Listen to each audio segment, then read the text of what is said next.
One of the most powerful forces that can draw a man away from God is lust. Because a lustful man can never lead his family to God. And the thing about lust is that it doesn't matter how strong you think you are. If you are not intentional about it, about fighting and resisting it, it will conquer you. The Bible stated clearly in Proverbs chapter 7 that it has cast down many wounded, yea, many strong men have been slain by it. When you check history, many strong men were conquered by lust. And that was why King Solomon said that it is better for a man to have control over his own lust than for that man to go and conquer a city.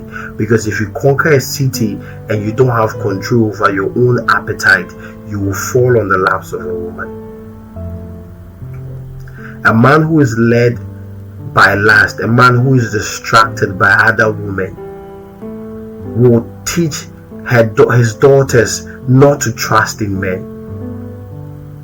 Lust is dangerous. It is terrible. It is a powerful force that can destroy an empire. There are a lot of men in history who spend their years to build their empires, and yet one lustful event brought the whole empire down. Now, the thing about lust is that it does not just destroy the soul of the man who engages in it. It destroys every other person who trusted and believed in that man. A man who lives a lustful life weakens the woman who trusted in him. He damages the hearts of the children who depended on him. And at the end of the day, a man who chases lust over the security of over his family, at the end of the day, there's nothing to show for it, because after pursuing that fleeting desire, you realize that all you have is shame, disappointment, and emptiness. Because the greatest form of disappointment is when that which you thought will give you the highest form of satisfaction fails you. You know, when the urge comes to do something, to have sex, to watch porn, to cheat on your wife, when those urge comes, it looks as though if you do not listen to it, if you do not experience it, you are losing out, or you are missing out on something. But you engage in it only for you to realize that it's nothing, and you sacrifice all the security, the stability that you had for a fleeting pleasure.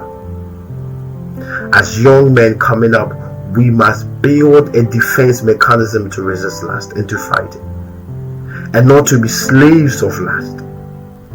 Otherwise, all that we are building will crumble and will be destroyed because of one uncontrolled moment. Now, the question is, how do I overcome lust? The first thing is you need to starve it. You know, lust is like a living organism. The more you feed it, the more it grows. If you don't feed it, eventually it dies out. The things we watch, the things we listen to, the conversations we have, these are the things that feed our lust. And sometimes, especially right now with the advent of social media, you don't even have to go out looking for these sexual content. Just by minding your own business, you find these contents chasing you. You go on Facebook, you have the sexual contents. You go on TikTok, you find them there. You go on Instagram, you find them there. And sometimes you're confused. You need to be aggressive on these things. Click the disinterested button. Block some of these things. You need to fight against lust. Just like if an armed robber came into your room to kill you, that is the same aggression you need to have against lust. You need to fight lust with every fiber that is within your body. And so you need to be hard when these kind of contents come across you in your news feed in social media. Starve the lust. You know the things you watch. You know the things you listen to. You know the kind of conversations you have. You know the kind of flirtation chats you have with people. Kill those things before they kill you. Starve your lust by quenching and destroying and disconnecting yourself from all content and information that can generate and feed that lust that is within you. The second thing is you need to feed your spirit, man. Now, you need to understand that the only way you overcome lust is by the energy that is deposited in your spirit, man. If your spirit is weak, you will have no energy to resist it when the edge calls upon you. So feed your spirit with the word of God, with prayer, with sermon, with testimonies, with worship, with godly conversations and godly atmosphere. When your spirit man becomes robust and strong, you realize that the same urge will come, but out of the deposit of strength, you will be able to resist and say no. The third thing is you need to be active. I've come to realize that one of the ways that we start engaging in sin is when we are idle. There's a common say that the devil finds work out for the idle person. When you are too idle and all you're doing is social media, watching YouTube, watching reels and all that, all of a sudden Satan will start giving you a job to do. You need to be active. You need to be active. You need to start investing in your mind, in your self-development, in your hobbies. You need to start pursuing your goals. You need to hit the gym, start working out. When you are busy, your mind is busy, your body is busy. You don't have time for these things. Because a man who is chasing purpose will not sacrifice his purpose for fleeting pleasure. He will not be distracted by these things, because you know that they will not satisfy you. You are solely focused on pursuing your objective and your achievement. You need to stay active. Find your hobbies, find a group of people that motivate you to do well. Constantly find things that you can do to improve yourself, either spiritually, physically, or mentally. The last thing I want to say is that the window to the soul is the eyes. What you don't see, you will not crave for. The main battle happens with what you on your sight. You need to be able to control your sight, and that was why Job said, I have made a covenant with my eyes not to watch things that I'm not supposed to watch. You need to control your eyes. The things you are not supposed to watch, don't engage your vision into those things. Rather, use your eyes to pore over scriptures, to pore over the things of God that will build your spirit, man. At the end of the day, you need to ask yourself, this chat, this text, this video, where will it lead to?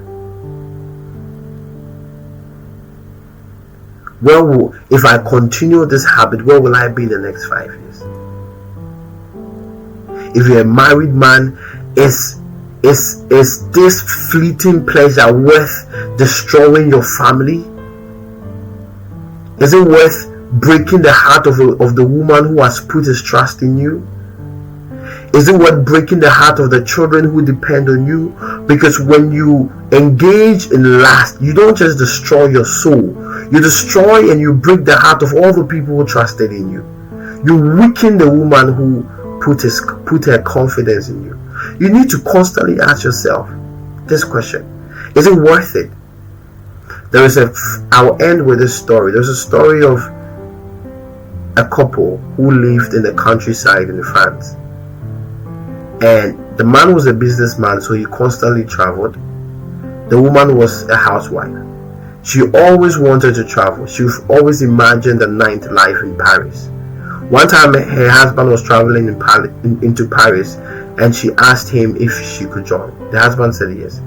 They got into Paris. She saw the beautiful buildings and she was excited. During the night, whilst they were asleep, she sneaked out the window to go and have a great time. She went to the club, she had sex, she drank alcohol, she smoked, everything that she imagined. She wanted to experience it. Then she came back home. When she lied on the bed by her husband, she started sobbing, because she realized that all the things she thought would give her excitement, they were fleeting pleasures. Her husband turned over to ask her, why are you crying, baby? She said nothing, absolutely nothing. And that is what you get when you chase pleasure. Nothing. Never forget that. Thank you for watching the video.